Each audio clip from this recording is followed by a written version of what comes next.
अस्सलाम वालेकुम viewers, welcome to my YouTube channel. आज हम आप लोगों के लिए लाए हैं बहुत ही आसान और मज़ेदार सी माश की दाल की रेसिपी।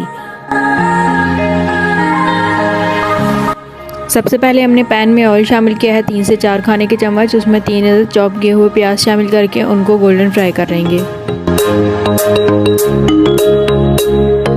अब इसमें लहसुन अदरक का पेस्ट शामिल करेंगे 1 खाने का चम्मच और उसको भी प्याज़ों के साथ अच्छी तरह से फ्राई कर लेंगे।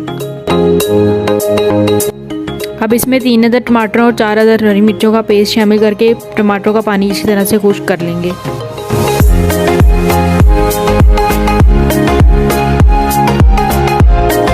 टमाटरों का पानी खुश्क होने के बाद इसमें कसूरी मेथी शामिल करेंगे 1 खाने का चम्मच और उसको अच्छी तरह से मिक्स कर लेंगे। इसमें हमने शामिल किया है लाल मिर्च पाउडर 1 खाने का चम्मच, हल्दी आधा चम्मच, सूखा धनिया पाउडर 1 खाने का चम्मच, नमक 1 खाने का चम्मच। अब इन मसालों को अच्छी तरह से मिक्स कर लेंगे। मसालों को अच्छी तरह से मिक्स करने के बाद माश की दाल शामिल कर देंगे जो कि हमने ली थी 1 पाव, और इसको दम पर लगा देंगे ताकि अच्छी तरह से गल जाए। दाल अच्छी तरह से गल जाने के बाद हरा धनिया से उसकी गार्निशिंग कर देंगे और ये हमारी मज़ेदार सी माश की दाल तैयार है।